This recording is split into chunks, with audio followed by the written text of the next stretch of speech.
Minu nimi on Uno Roose, ma elan Torontos, Kanadas. Öeldakse, et halvad mälestused ununevad, head jäävad. Oma kogemuste põhjal võin öelda, et see on tõsi. Välja arvatud üks päev minu elus, mis on sööbinud mällu ja millest ma ei ole senini lahti saanud. See oli päev, kui jätsin Jumalaga kalli kodu. Sügisel 1944. Ma sündisin Valgas 1930. Isa teenis sõjaväes, ema oli kodune ja mul oli 4 aastat vanem õde. Noorusaastad olid toredad, kuni sain 10-aastaseks. See oli aastal 1940, kui kõik muutus, mis oli ilus ja armas. Vene väed okupeerisid Eesti. Mäletan, kuidas vanemad inimesed omavahel rääkisid. Ega vist midagi head ei ole loota. Ei võtnud palju aega, kui karm reaalsus näitas oma paret. Eesti rahvuslikud esemed ja ehted peideti. Kui need avastati, võidisid karistada kui rahvavaenlast. Nägin, kuidas vanglast kriminaalvange vabastati, kuidas suurte haamritega rahvuslikke mälestusmärke lõhuti ja purustati proletaarlaste hurraa saate. Nägin ka Valga raudteejaamas küüditatud rongi. Inimesi arreteeriti. Üks minu onudest arreteeriti, teine mobiliseeriti. Terror puudutas enam igat perekonda. See oli terrori aasta, mida isegi 10-aastane poiss mõistis. Eesti sõjaväeüksused koondati Värskasse, kaasa arvatud minu isa. Moodustati laskuskorpus koos võitmata võimsa Punaarmeega, mis sõja alguses liikus Venemaale. Sakslased olid nii edukad, et vastulinnet ei tekkinudki ja korpus langes täies koosseisus sakslaste kätte vangi. Esimene eestlaste vanglast vabastatud grupp jõudis Valga raudteejaama novembris 1941. Nende hulgas oli ka minu isa, perekond oli jälle koos. Sakslaste saabudes hirm kadus. Elutingimused olid halvad, kuid öiseid uksele koputusi enam ei olnud. Olukord muutus kehvemaks, kui Hitleri väed pidid loovutama kiiresti võidetud maad. See põhjustas sundmobilisatsiooni kodumaal. Mobilisatsioon ei olnud kellelegi meeldiv kutse, aga pidi minema ja loodeti, et suudetakse vaenlast pidurdada ja ära hoida korduvat terrorit.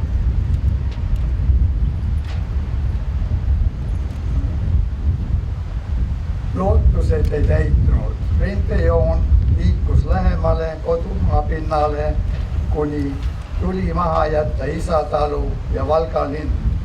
Olime põgenikud omal maal. Talus Humuli vallas rääkisin viimast korda isaga, kes oli teel Tartu rindele. Viimane varjupaik Eestis oli Karpsi-Nuias. Peale ema, õe ja minu oli tallu kogunenud teisi põgenikke. Seal oli ka üks väike Saksa väeüksus, kes varustas Emajõe rinnet ravimitega. Ühel septembrikuu soojal õhtupoolikul teatas üksuse ülem, et Emajõe kaitse jäetakse maha ja nad lahkuvad tunni aja jooksul. Kui keegi soovib, nad võtavad kaasa. Mind tabas enneolematu hirm. Meil ei ole kuskile põgeneda. Kui nemad lahkuvad, oleme jälle hirmuajastus. Vaimusilmade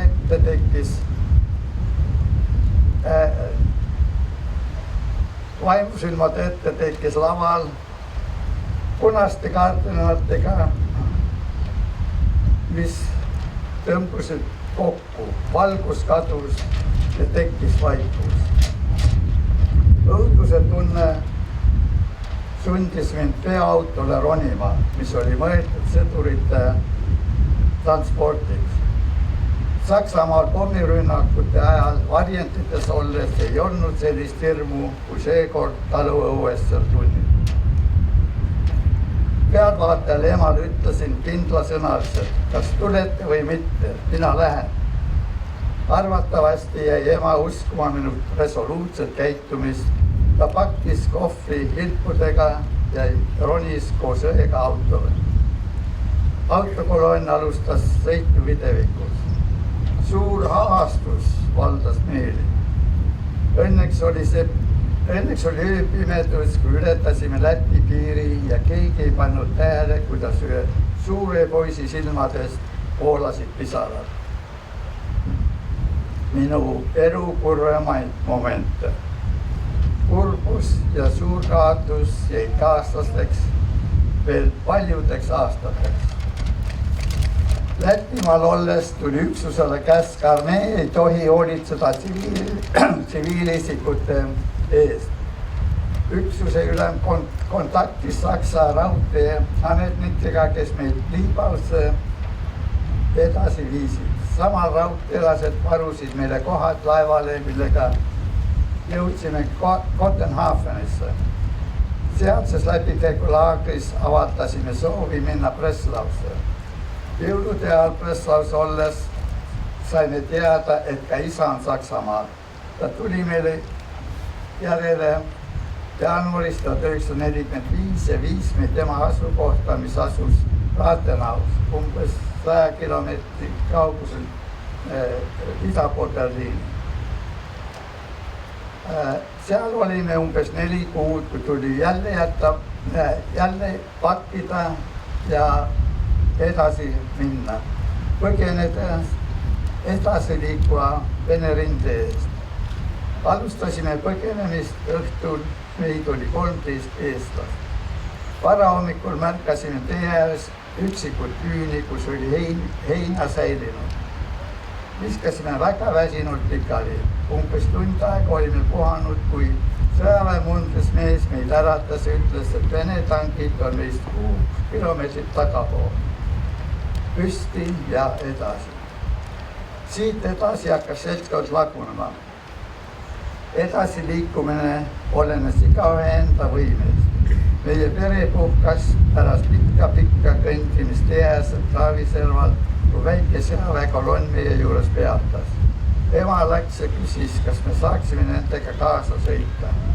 Meid võeti peale ja seega tegime paarisaja kilomeetrise edusammu. Lübecki linna läheduses kästi meil autod maha tulla. Kuultavasti pidi kuskil seal Vene ja Inglissooni piirid olema. Et mitte uuesti venelaste küüsi jääda, otsustasime edasi minna, valisime suuna Kiili poole. Ka sel teekonnal saime osaliselt autotransporti. 7. mai õhtupoole avastasime tee ääres maha jäetud baraki. Väsinult viskasime naridele pikali. Väsimus oli väga suur ja uni tuli kohe. Und segas ainult mõned lähedalt lahvatamad pommid. Nii lähedal, mis aknaklaasid purustas. Sõda lõppes 8. mail. Järgmine etapp põgenike laagri ajast. Sõjapõgenike laagrid oli ülemaa laiali. Laagrid korraldas ja koostas ÜRO juurde kuuluv rahvusvaheline põgenike abistav komitee. Esimese laagri leidsime Kiili lähedal oleva Balti laagri. Järgmised olid väiksed Eesti laagrid, mis peagi suleti. Meid viidi suuremasse laagrisse, mis asus Flensburgis, kus eestlaste kogukond oli suhteliselt suur. Tegevust oli palju. Lasteaed, algkool, gümnaasium, merekool, skautid, laulukool, teater ja nõnda edasi. Pärast sõja lõppu loodeti, et tekib mingisugune lahendus ja me saame jälle tagasi koju Eestisse. See oli ainult unistus. Kui sellest aru saadi, hakati arutama võimalusi, kuidas pääseda tagasi normaalsesse ellu. Suurriigid Inglismaa, Ameerika, Kanada, Austraalia hakkasid värbama töölisi põgenikelaagrites kontakti alusel. Meie valisime Inglismaa, kuhu rändasime juunis 1947, sealt edasi Kanadasse 1951. Kanada on hea riik. Kõik need Kanadas oleku aastad valitsus ei seganud meie rahvuslikke tegevusi. Pikestatud aastatel tunnustati ja tunti kaasa meie rahvuslikele üritustele. Kõigest raskustest olenemata see maa siin on minu maa. Ta on mind sünnitanud ja lapsepõlves kasvatanud. Minu isa, esiisad on selle maa eest elu andnud. See maa on mulle püha ja ma ei saa ta loovutada, kus iganes ma elan.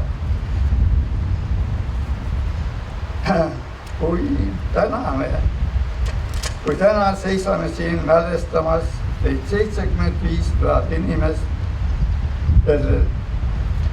kellel ei olnud nii palju õnne nagu minul. Nende elud võeti varakult ja jõhkralt. Nende ohvrit me ei saa kunagi unustada. Ma loodan, et see, mida mina ja minu generatsioon pidi läbi elama 80 aastat tagasi, ei kordu mitte kunagi. Ja meie lapsed, lapselapsed ja nende lapsed saavad elada rahus ja vabaduses. Ma loodan, et meie ja meie rahva kannatused jäävad ajalukku. Elagu Eesti Vabariik. Tänan kuulamast.